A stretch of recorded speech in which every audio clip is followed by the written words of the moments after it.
December 20, something ganon. December 20 is naramdaman ko na iba na yung pakiramdam ko. And then, yeah. And then today is like rest day. Pero nag-decide ako na i-share sa inyo ang aming mga ganap. So, ayan ang aking adobo. Sinamahan ko rin siya ng adobo sa gata.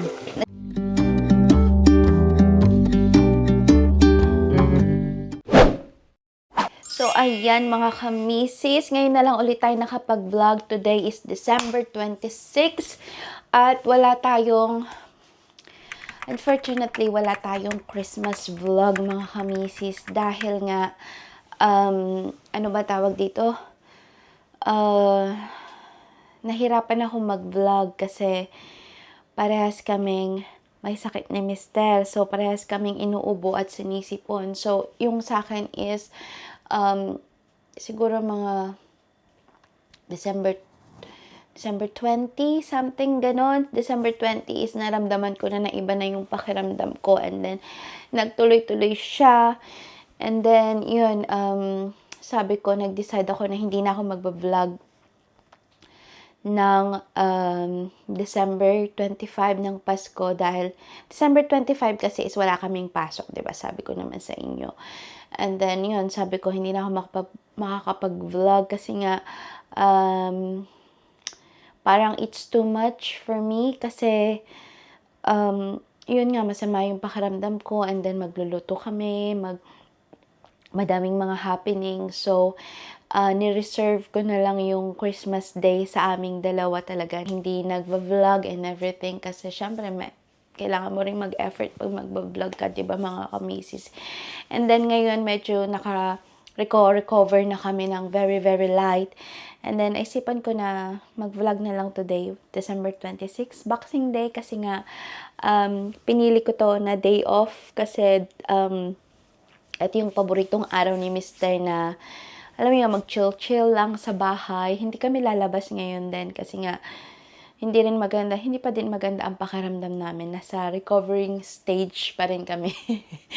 So, yeah, yun nga, it's a shame kasi nga hindi kami rin nakapunta sa parents niya, sa in-laws kasi nga may mga sakit kami. Supposedly pupunta kami doon ng December 23. Kaso nga lang, hindi kami nakapunta dahil nga masama talaga yung pakiramdam ko as in. Alam ko Monday, I don't remember. I think December 22, Monday. Si Mister na lang din ang shopping kasi nga, diba hanggang ngayon hindi pa rin talaga ako okay. Siya na lang yung nag-food shopping para sa aming Christmas dinner kasi nga, iba talaga yung pakiramdam ko dahil I remember may pasok din ako noon. Hindi talaga ako nag-leave kasi nga pag nag-leave ako is, alam mo yun, mapipilay ang kitchen. Hindi pwedeng mag-leave. Kaya thankful naman ako kasi nung December 24 is natapos kami 10 o'clock, 9:30 is naglilinis na kami sa restaurant. And then ako yung pinakahuling lumabas sa kitchen sa mga chef kasi yung ibang mga chef is nakauwi na. Ako na lang yung natira doon kasi nga hinihintay ko pa na lumamig yung mga leftover na meat before ko ilagay sa may fridge bago ko siya iwanan doon. So yun, hinintay ko kaya alas 10 ako natapos. But yun, thankfully talaga hindi talaga siya ganun ka-busy na. And then pinauwi ko na nga yung kasama kong isa pang chef doon sa section ko kasi nga hindi naman busy kaya sabi ko kung gusto mong uwi ka na kasi enjoy mo ang Christmas Eve, ganyan. Hanggang na yun, sabi niya, sige na nga, uuwi na lang ako. Sabi niya ganun. So yun ang mga happenings, kaya hindi ko alam kung kailan ko mai-upload itong video na to. But, yeah. And also then, kaya wala rin ako sa mood na mag-video this festive season is because, yun nga, may nagkasipon ako as in, talagang sobra as in. And then, Yung labi ko, kung nakikita nyo, ayan, wala siyang petroleum jelly na lang yung nilalagay ko dyan. Kasi nga, sobra siyang nagde-dry. As in, super, super dry na nagka-crack na siya. So, as much as possible, hindi ko siya nilalagyan ng kung ano-ano. Ayan, petroleum jelly na lang yung nilalagay ko. Dati yung lip balm na Vaseline na yung lip therapy. Pero feeling ko this is more effective kasi nga as in talagang crack-crack talaga yung aking lips. Kaya kung makikita nyo, medyo maitim siya kasi nga nagbabalat siya, nagka-crack siya. So, nag-decide ako na hindi ko muna siya lalagyan ng kung ano-ano. So, Vaseline lang talaga ang ilalagay ko muna hanggang siya ay mag-heal. Kaya pagpasensyahan niyo na kung maitim ang aking lips. Hindi po ako naninigarilyo or something. It's just that my lips happens to crack. It's like pork crackling, mga kamisis. Super dry. And then, hindi pa siya nagtatapos, mga kamisis. Hindi pa siya nagtatapos. Few days ago din, siguro parang kasabay nito yung pagkakasakit ko. Nakagat ko yung upper lips ko. Yung dito sa banda, yung sa loob nito, sa may kabila, dito sa kabila na to. And then, nagkaroon siya ng singaw. Naubo pa ako kaya ganito ang boses ko. Nagkaroon ako ng singaw sa ilalim. So, nahihirapan din akong kumain. So, lahat na talaga na pwede mong maramdaman. Buti na talaga, nakakalakad pa ako. Thankfully naman si Mr. ay wala siyang pasok ng 2 weeks, mga kamisis. Wala siyang pasok ng 2 weeks. And, dahil pinili niya yun. December, 18 days. 18 days or 16 days. Basta ganun siya kahabang walang pasok. So, hatid sundo niya talaga ako sa work kasi nga hindi ko talaga maano. And then last time, kailan ba yun? Ayun, December 24 nga is hindi na rin niya nakayanan na ihatid ako. Kaya sabi niya, mag-taxi ka na lang kasi hindi ko na talaga kayang hindi nga rin siya, tinext niya ako nung nasa na ako, siguro mga few hours kasi nakatulog ulit yata siya. Tinext niya ako na nagsusorry siya kasi nga hindi niya ako naihatid dahil hindi rin daw niya maidilat ang kanyang mga mata dahil nga talagang kami ay ubot sipon, talagang hirap, yung mabigat pa yung katawan mo, parang wala naman kaming trangkaso, basta mabigat lang yung katawan namin, pero ako talaga is pinili kong pumasok kasi nga, sabi nga niya sa akin, wag daw akong pumasok, pero hindi ko naman kayang iwan yung kitchen. And then, sayang din naman yung kita. So, ganun talaga dito. Mga buhay ng OFW, yung mga kamisis. So, ayan, buti na lang talaga is nairaos namin ang Christmas. Kahit papano nang okay naman kami. As in, talagang thankfully talaga is yung hindi na ganun kagrabe yung ubo at sipo namin and yung nararamdaman namin. Nakagalaw-galaw kami kahapon. And then, yun, nagtulong na lang talaga kami na magluto, na mag-ayos. And, yeah. And then today is like rest day. Pero nag-decide ako na i-share sa inyo ang aming mga ganap. At ayun ang aming mga ganap, mga kamisis. Hindi pa rin pala talaga ako okay, mga kamisis. May pasok pa naman ulit ako bukas. So, yun nga. Manghihinayang ka sa kita pag hindi ka pumasok. So, yan, I'll be back. Yan ang ating, holiday ganap. Yan yung holiday ganap natin, mga kamisis. Kaya pagpasensyahan nyo na kung hindi ganun kaganda ang ating vlog for today. So, yeah. So, ayan. Back to paghuhugas na tayo ulit.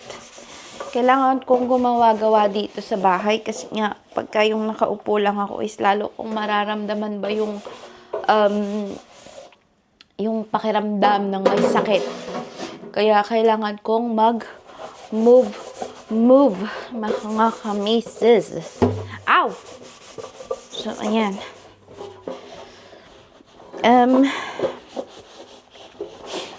Mag-aano ako mga kamisis. Mag-aadobo ako sa gata ng aking pagkain ngayon. Meron pa naman kaming turkey na tira. Kaso nga lang, merong ding biniling duck si Mister. Na kailangan iluluto. Nag-decide ako na iluto na siya today kasi nga para ma-freezer ko na lang. Dahil hindi ko alam kung hanggang kailan siya pwede. And then, yun nga, may pasok ako, diba? Although, wala naman akong pasok ng 31. Pero gusto ko na siyang iluto today and gusto ko siyang kainin. Dahil mga kamisis, wala nga tayong kanin sa Christmas Day. Sa ating Christmas dinner. So, patatas lang. So, nagkikrave na naman ako sa ating rice. Dahil rice is life, mga kamisis. So, si Miss, napulikat na siya. Ayan, si Mister, hindi naman siya kumakain ng duck. Kaya sabi niya sa akin lang daw to. Isasama nga namin siya sana kaninang i-roast. Ay, kahapon na i-roast na kasama nung turkey kasi yung pinaka-breast lang ng turkey yung kinuha namin dahil nga dalawa lang naman kami, wala naman ibang kakain. And then ayun nga, may natira pa. So sabi ko, wag na nating iluto. Iluluto ko na lang yan kung hindi ka naman kumakain. Iluluto ko na lang kung ano yung gusto kong luto. So ito yung binili niya sa akin. Parang dalawa. 2 legs to. Yan. Break skin and yan. Para pang roast din siya mga kamisis. Pero, di ba sa atin is masarap tong i-kaldereta sa, ay hindi siya kaldereta. Ano ba tawag doon? Hindi ko nga alam kung kaldereta o adobo ang gagawin kong luto. Parang masarap yata kaldereta mga kamisis. Hindi pa ako makapag-decide. Kaldereta ko kaya yung kalahati and then i-adobo ko yung isang hita kasi 2 hita ito para hindi siya same ng So yeah, ganun na lang ang gagawin ko pala mga kamisis. So yan yung iluluto natin. But ang problema ko is wala tayong bawang. Meron ako dito garlic puree lang. So siguro yun na lang yung gagamitin ko. Wag nang ganun din naman yung parehas naman silang garlic. So, ayan. Ayan ang gagawin natin today, mga kamisis.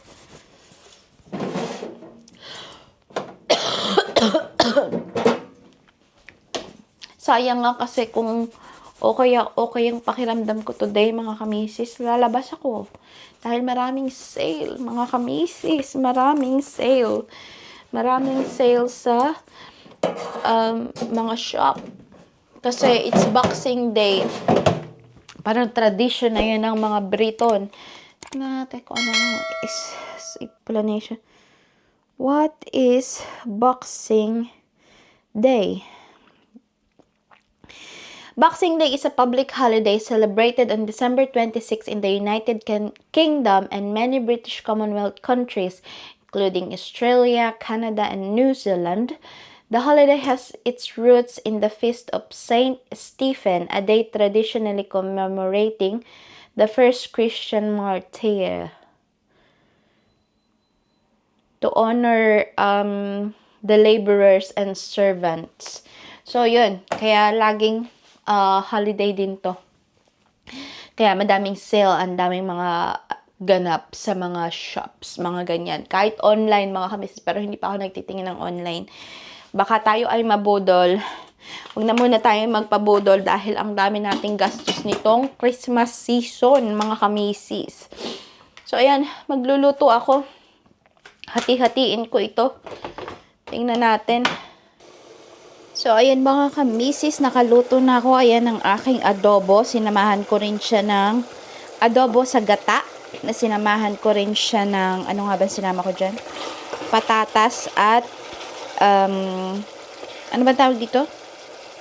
Bell pepper. Ayan. So, ayan. Ayan na ang aking ginataan. So, ayan. Kasi minsan lang tayo bumili ng duck. Dahil sobrang mahal dito mga kamisis. And then, eto naman ang kaldareta natin mga kamisis. Teka. Malapit na rin siyang maluto. Ayan. Baka gusto niya, sabi ko kay mister, baka gusto niya tumamaya. So, yan na lang. Ipapatikim ko yan mamaya kay mister. Kasi baka yan na lang yung kanyang i-dinner din. Pero ako, tingnan nyo pala mga kamisis. So, dahil sa sobrang steam, kailangan kong buksan itong aming bintana. Kasi tingnan nyo, nagmo-moist siya. So, maaamoy ng ating mga kapitbahay ang ating niluto. Ayan. Buksan natin siya ng siguro mga 10 minutes para mawala yung moist sa bintana. Kasi, diyan nanggagaling yung mga diyan nanggagaling yung ating mold sa bahay pag hindi na ilabas ang ating mga steam. Kasi ito namang aming extractor ay hindi masyadong nagsasak ng air. Kasi nga, baka matanda na rin itong baka mamaya bumigay na rin itong sa mga susunod na araw. Kaya, yun. So, ayan. So, ayan mga kamisis. At dahil hindi na ako makapaghintay dahil gutom na talaga ako sa gutom na gutom na ako sa kanin mga kamisis. Ay, hinaan na natin ang boses natin at bukas ang ating bintana. So, gutom na talaga ako sa kanin mga kamisis. Hindi ko na mahihintay ang aming dinner. So, mag-early dinner ako ngayon. Tingnan nyo naman ang rice ko, o 'di ba? Walang ngayon, walang diet dahil ito ay holiday, Christmas mga kamisis. So, dapat wala tayong ano ba tawag doon? Walang diet ngayon. Tsaka na mag-diet sa New Year na, 'di ba? New Year's resolution is ang diet natin. So, ayan, ang init. Aw. O, 'di ba? Hindi na makapaghintay. Kinain na talaga kahit mainit. Ayan, ang kakainin ko ngayon is yung adobo mga kamisis, yung adobo sa gata. Oh my God.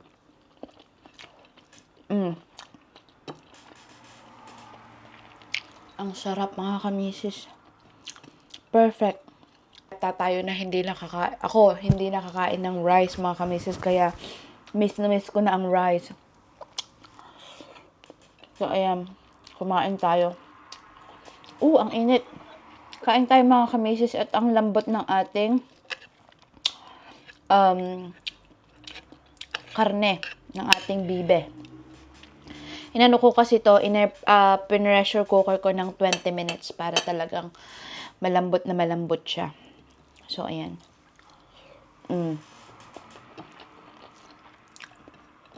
Hindi na kailangan sausawan kasi masarap na yung sakto na yung timpla ng alat.